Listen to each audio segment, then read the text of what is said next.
কারণ আল্লাহ আমাদেরকে দুনিয়ায় আনছে তো পরীক্ষার কারণে।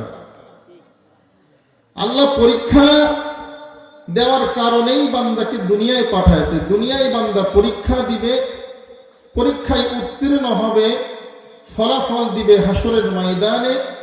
ফলাফলের বেলায় বান্দা দেখবে কি করছে। বান্দা ভালো করলে জান্নাতি, খারাপ করলে জাহান্নামী। তো দুনিয়াটা হলো পরীক্ষার হল। আর দুনিয়া সিজনুল মুমিন ওয়া জান্নাতুল কাফির। আবার আমাদের এই যে আঙ্কেল বললেন আর দুনিয়া মাজরাতুল আখিরাহ, এই দুটাই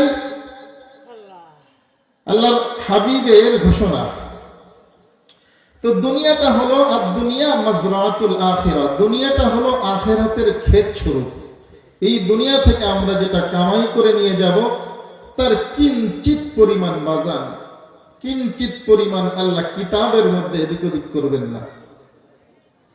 আল্লাহ তাআলা যার যার আমল নামা গলায় ঝুলা দিয়ে পড়বে, বলবে ইকরা কিতাবাকা কাফা বিনাফসিকাল ইয়াউমা আলাইকা হাসিবা।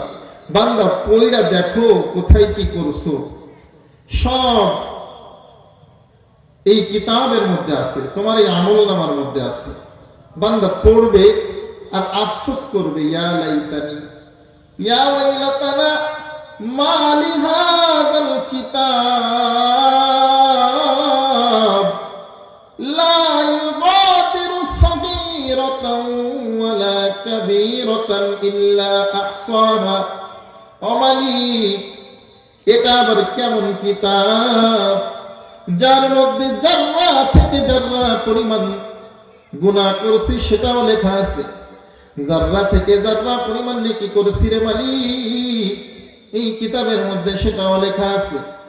কোথায় কি করছি, কোন সেকেন্ড, কোন মিনিট, কোন ঘন্টা, কোন দিন, কোন সপ্তাহ, কোন মাস, কোন বছর কোথায় ব্যয় করেছি, ও মালিক এই কিতাবের মধ্যে আপনি কিরামান কাতিবিন, দুই কাঁধের দুই ফেরেশতার মাধ্যমে লিখছেন।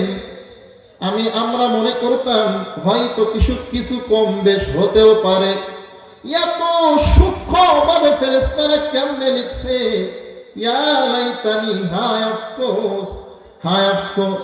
ওই দিন আফসোস করে করে বান্দা মাথা কিলাইবে, আফসোস করে করে বান্দা আফসোস করে করে হতাশ হয়ে যাবে যে কি কিতাব এটা আল্লাহ কেমনে লিখছে ফেরেশতাদের মাধ্যমে।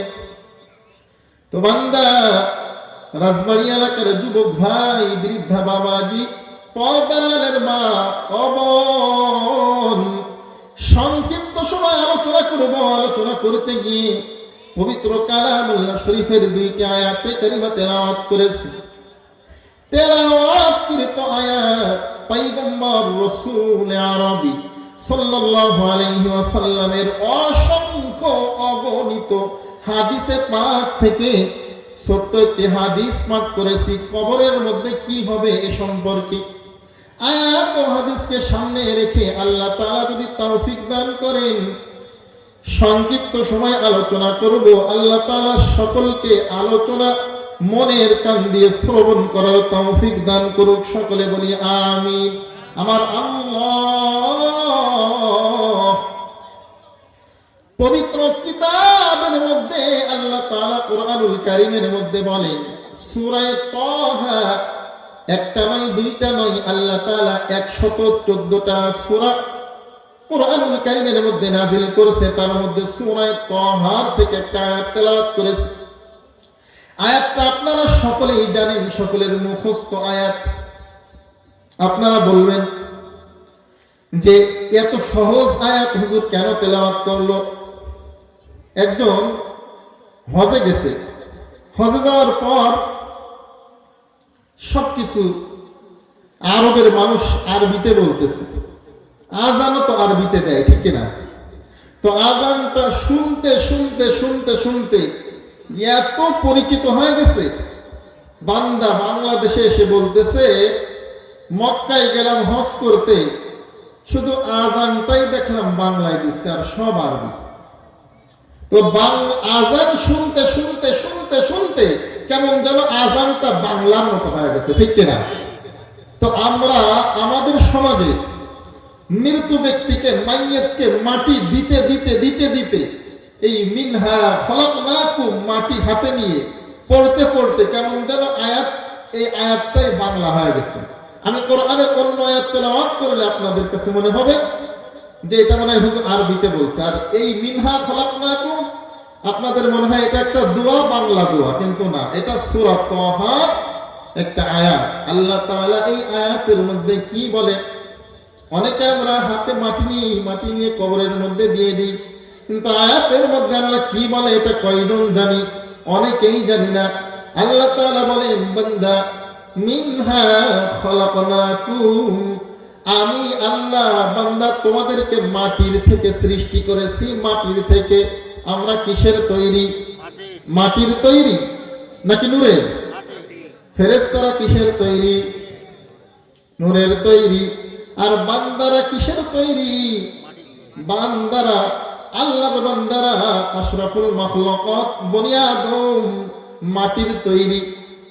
আল্লাহ ওই কথাই বলতেছেন, বান্দা শুনে রাখো, আমি আল্লাহ তোমাদেরকে মাটির থেকে সৃষ্টি করেছি।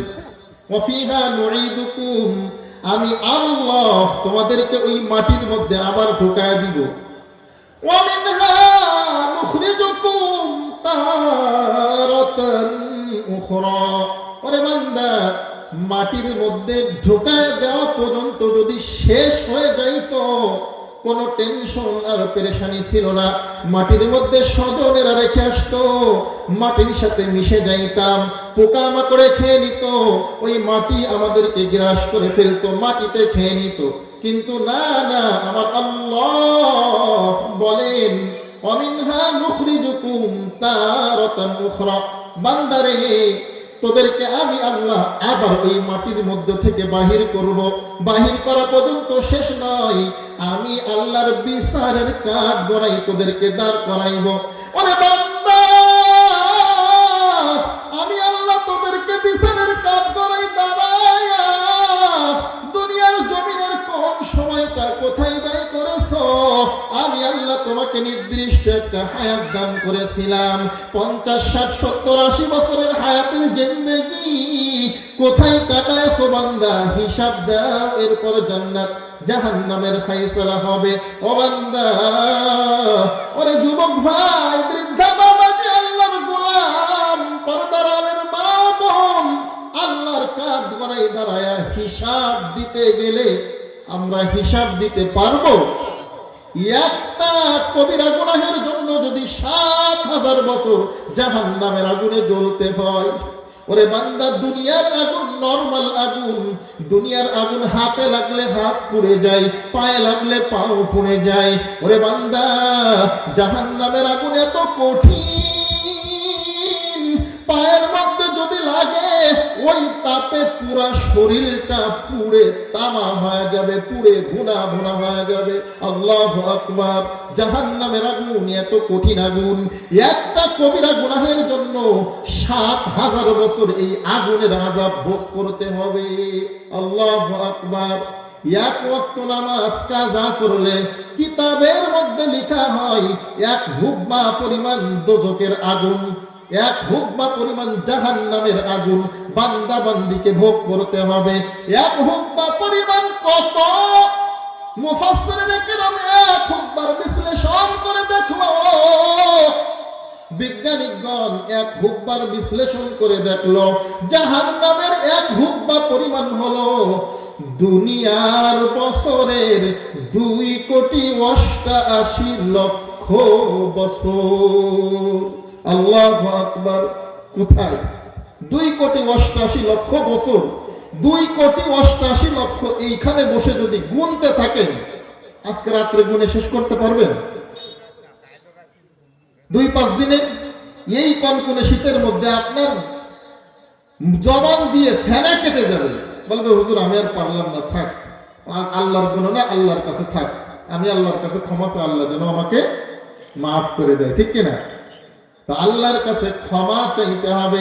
আল্লাহ যদি আমাদেরকে দয়ার নজর না দেয়, আর আসমানি এলাকার মানুষ, কসম খোদা, আল্লাহর দয়ার নজর যদি আমাদেরকে না দেয়, জান্নাতে যাওয়া কোনো বান্দার জন্য সম্ভব না। কারণ আমাদের জিন্দেগিতে গুনাহ আছে কি নাই? আছে। আল্লাহর হাবিব বলেন, কুল্লু বনি আদম খাত্তাউন ওয়া কুল্লু খাত্তাউন আত-তাওয়াবুন। সকল বনি আদম গুনাহের মধ্যে, সকল বনি আদম ক্ষতিগ্রস্ত, সবার কম বেশি গুনাহ আছেই আছে।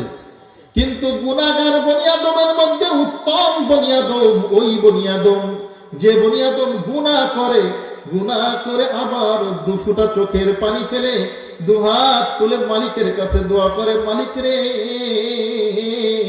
ও মালিক, আমি তো আপনার বান্দা, আপনি তো আমার রব, আপনি আমাকে কেন মাফ করবেন না?